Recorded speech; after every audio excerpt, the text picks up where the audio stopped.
She wasn't breathing. Sebastian Ashford dropped to his knees in the snow, his hands finding the woman's neck, searching desperately for a pulse that barely existed. Her lips were blue. Her skin was ice. She had maybe 2 minutes left before hypothermia shut down her brain completely. No, no, no. He scooped her skeletal body into his arms and ran through the blizzard toward his Range Rover, his breath tearing from his lungs in frozen gasps. "Stay with me. Do you hear me? Stay with me." She didn't respond. Her head lolled back, lifeless. This woman was dying in his arms, and Sebastian had no idea who she was or why she'd walked into a Scottish blizzard on Christmas Eve with nothing but 17 pounds in her pocket and a passport that identified her as Dr. Maya Patel. What he didn't know yet was that saving her life would destroy everything he thought he knew about his wife's death. And in 72 hours, she'd be the only person who could save him. But to understand how a disgraced doctor ended up frozen in a Scottish moor, and how a grieving billionaire became her only hope, we need to go back 4 months earlier, to the day Maya Patel's entire world burned down. 4 months earlier, London. The gavel came down like an executioner's axe. Dr. Maya Patel, this board finds that you have engaged in research misconduct of the most serious nature. Your medical license is hereby revoked, effective immediately. Maya stood in the hearing room of the Royal College of Physicians, watching her life end. 8 years of medical school, 347 successful surgeries, a cancer research breakthrough that could have saved thousands of lives. All of it gone in 3 words: license revoked immediately. Dr. Richard Whitmore sat in the witness chair, looking like a man who'd never told a lie in his life. His silver hair was perfect. His Seville rose suit was immaculate. His voice carried the weight of 4 decades in medicine when he spoke. "I wish this weren't necessary," Whitmore said, and he actually sounded sad. Dr. Patel is talented, but her CRISPR research data is fabricated. The recovery rates, she claims, are impossible to replicate. This is fraud designed to secure grant funding, and I cannot stay silent while she deceives the medical community. Maya's hands were shaking. "That's a lie. You're destroying me because I refuse to suppress my findings. Meridian Biologics paid you to bury my research because it proves their cancer drug is less effective than they've claimed. I have documentation. Your documentation," the board chairman interrupted, "shows alterations, inconsistencies, and questionable methodology. Your own colleagues have testified that you were unstable, working obsessive hours, possibly fabricating results under pressure." He removed his glasses, and Maya knew what was coming. "We're also referring this to the Crown Prosecution Service for potential criminal charges.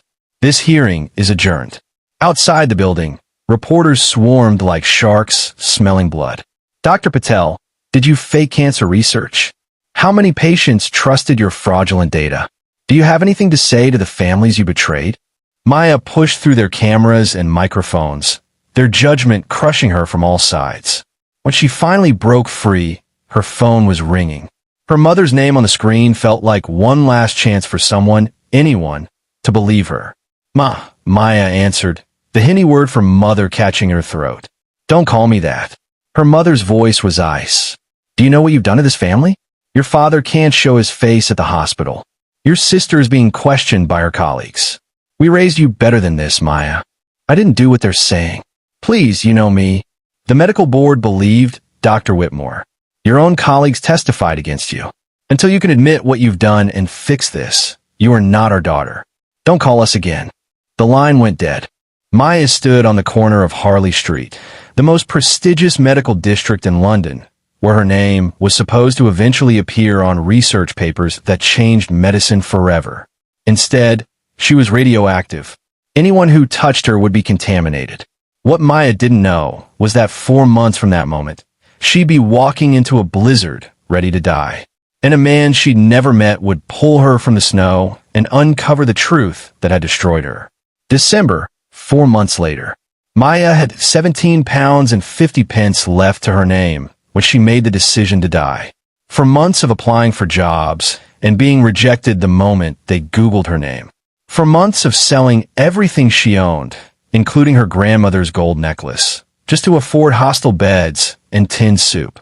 For months of her family refusing to answer her calls, her friends ghosting her, the entire world deciding she was guilty because why would the medical board lie? She'd stayed with her university friend Rachel for 3 weeks, sleeping on a sofa and trying not to take up space. But Rachel's boyfriend had given an ultimatum. She's toxic. It's her or me. The text came at 2 in the morning. I'm so sorry, Maya. You need to be gone by Friday. Now, it was Christmas Eve, and Maya was sitting in Edinburgh Waverley Station watching families reunite around her. A little girl in a red coat ran into her father's arms, shrieking with joy. Her mother laughed. They looked so happy, so whole, so completely unlike anything Maya could remember feeling. Her phone buzzed. One last voicemail from her father. Maya. His voice was harder than she'd ever heard it. In our family, we value integrity above all else. What you did, lying about your research, that's not who we raised. Until you can admit what you've done, you are not our daughter. Don't call this number again. Maya deleted the voicemail. Then she deleted her father's contact, her mother's, her sister's, one by one, erasing everyone who decided she wasn't worth believing. The departure board flickered. Last train to Inverness, platform 7, boarding now. Maya had been researching. In her sleepless nights, when the hostel walls felt like they were closing in, she'd read about the Scottish Highlands.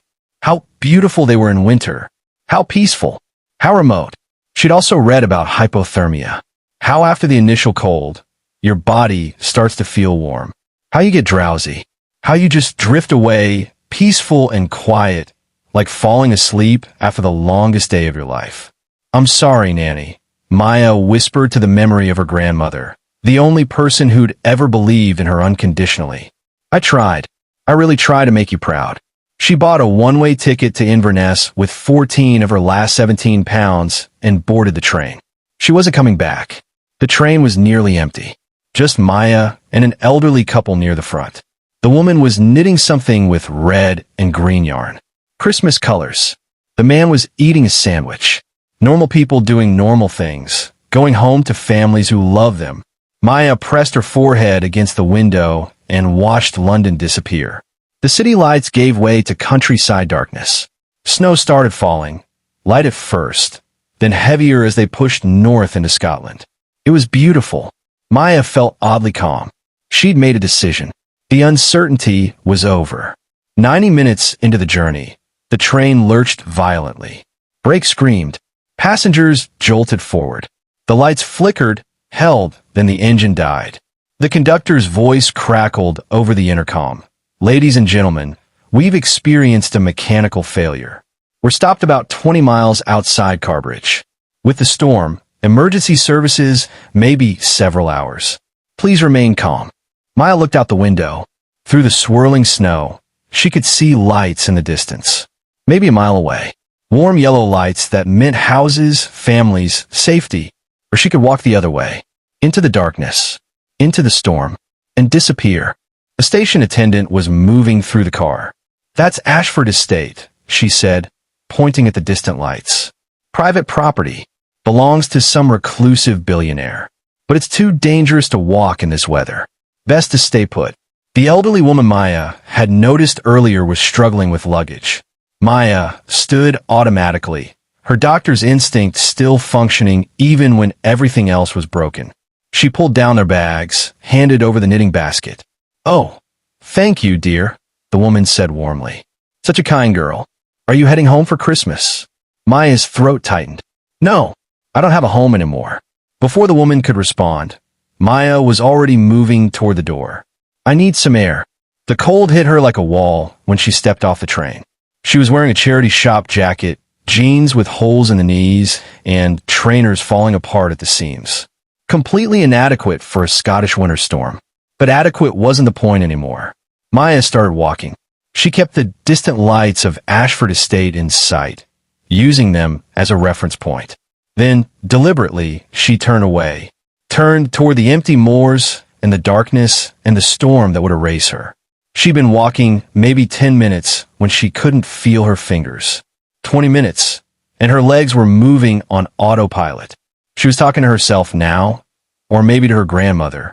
You used to tell me about the Himalayas, Nanny, Maya said to the snow. How the mountains call brave souls home. How they know when someone's spirit is pure, even if the world doesn't see it. Her words were slurring. Do you think the highlands work the same way? Do you think they know I try to do the right thing? The lights were gone now. Just snow and darkness, and the strange peace settling over her like a blanket. Maya fell.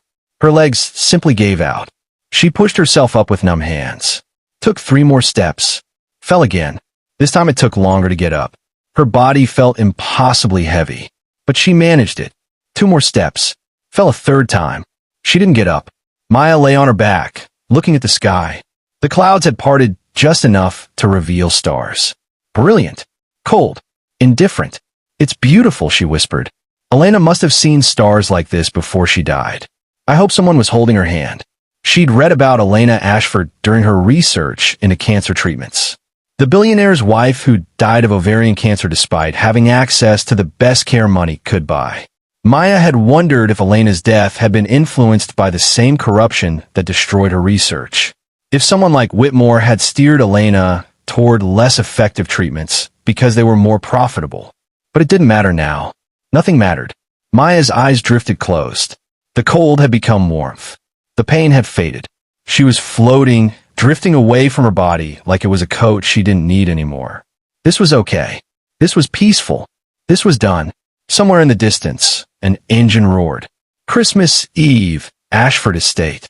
Sebastian Ashford wasn't prone to sentimentality, but Christmas Eve always brought him to Elena's grave. 3 years she'd been gone. 3 years, and the wound still bled at the slightest touch. He'd built an empire, made his first billion before 30, conquered markets with ruthless efficiency. But he'd been completely helpless to save the one person who mattered. He knelt in the snow beside the simple headstone.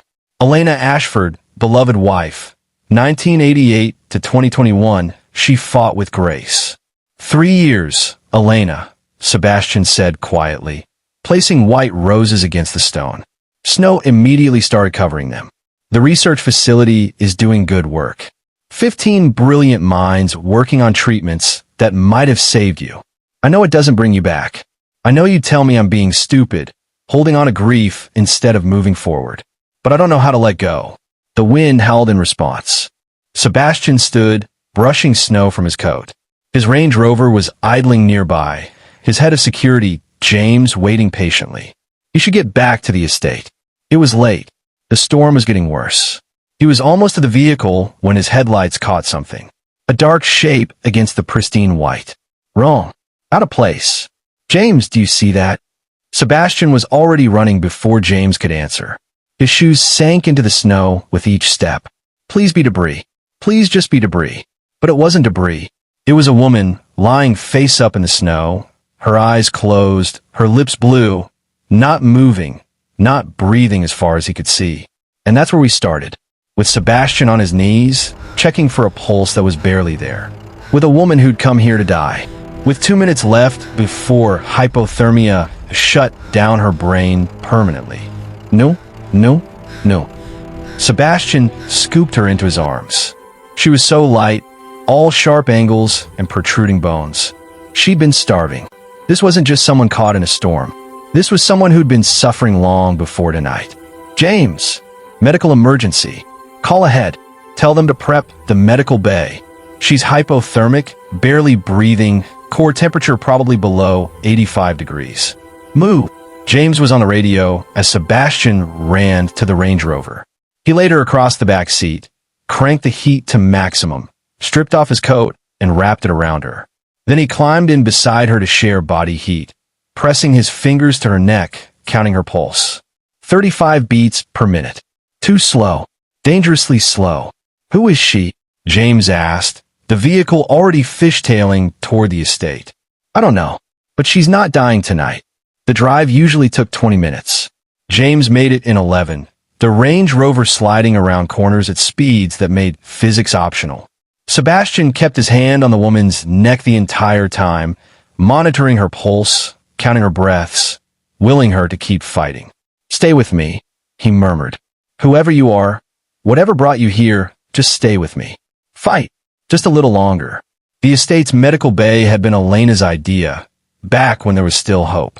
She'd wanted the best equipment at home, where she could be comfortable during treatments. After she died, Sebastian had upgraded everything. If he couldn't save Elena, maybe he could save someone else.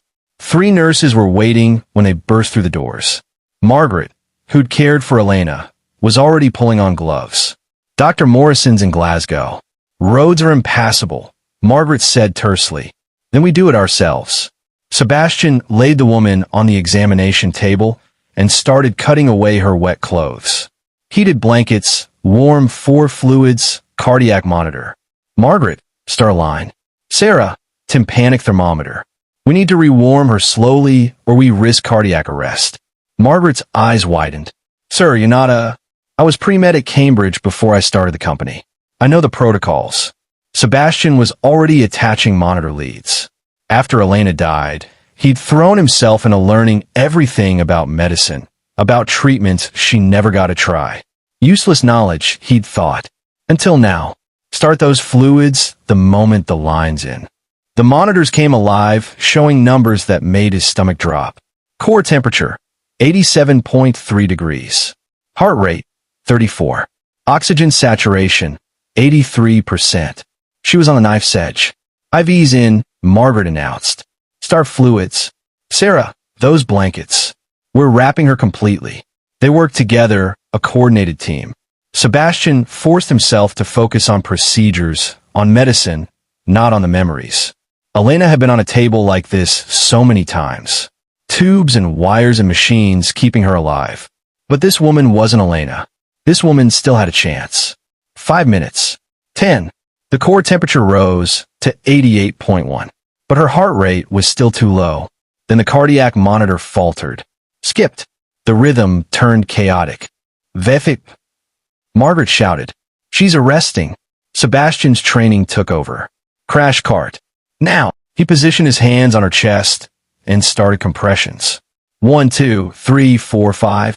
The ribs beneath his palms felt fragile, but he couldn't stop. Couldn't think about anything except keeping her blood flowing. Charge to 200, Sarah called. Clear. Sebastian pulled back.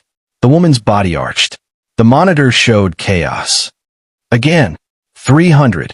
Clear. Another shock. The monitor flatlined. No, not again. Not another person dying while he watched helplessly. Resuming compressions. His arms burned, but he didn't stop. Come on. Fight. You survived that storm for a reason. Don't you dare give up now. Sir.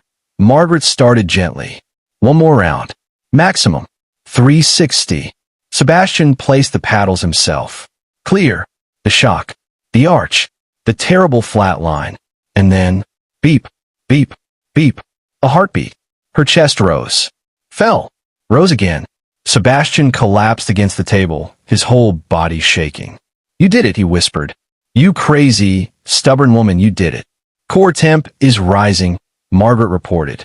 90. She's stabilizing. Sebastian nodded, not trusting his voice. He straightened, became the decisive leader his staff needed. Monitor vitals every 15 minutes. Report any changes immediately. Margaret, first watch. I'll relieve you in 4 hours. He looked down at the woman's face, peaceful now. She was young, early 30s maybe. Dark circles under her eyes. Cheeks too hollow. Hands with strange scars. Who are you? He murmured. And what were you doing in that storm? If you're feeling this story right now, don't forget to subscribe. More powerful stories like this are coming.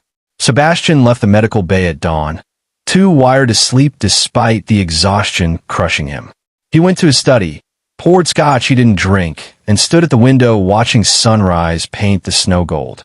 He'd save her. For the first time in 3 years, since Elena's death, he'd saved someone.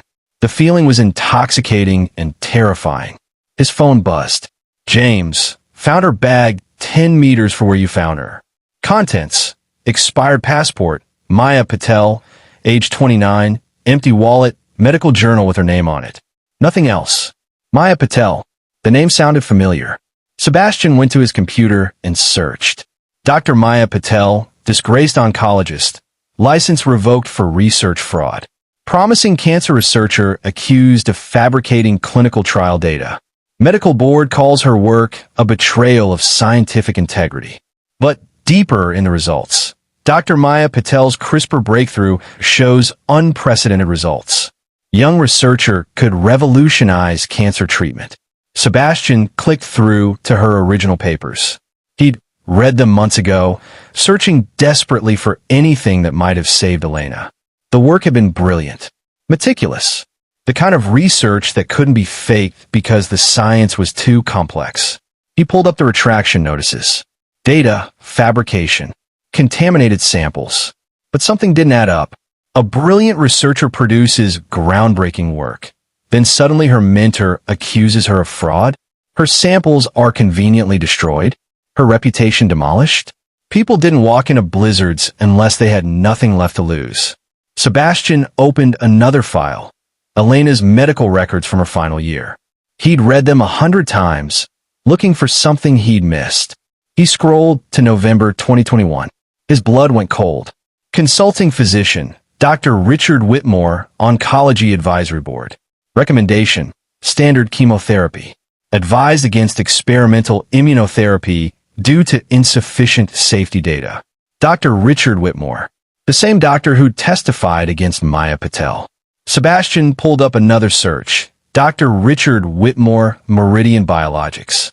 £3 million in consulting fees over 5 years. Board positions. Speaking engagements. All from Meridian Biologics, the company that manufactured the standard chemo drugs Elena had been given.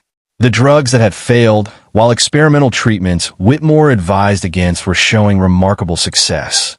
Sebastian's hand shook. He grabbed his phone, dialed. Ashford. A gruff voice answered. It's 5 a.m. David, I need you to investigate someone. Dr. Maya Patel. Everything. Her research, her trial, everyone who testified against her. And investigate Dr. Richard Whitmore. Every fee, every connection, every pharmaceutical tie. I need to know if he's done this before. Give me a week. You have 3 days.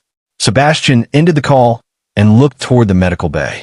Maya Patel was lying there, alive against impossible odds, carrying secrets he was determined to uncover. If Whitmore had destroyed her for legitimate research that threatened pharmaceutical profits, if he'd driven her to walk into a blizzard, Sebastian was going to make him pay. And if Whitmore's corruption had extended to Elena's treatment, if his wife had died because a doctor prioritized money over lives. Sebastian raised his glass toward the medical bay. Welcome to Ashford Estate, Dr. Patel. You're safe now. And if someone destroyed you for doing the right thing, they're about to learn they messed with the wrong person. He drank.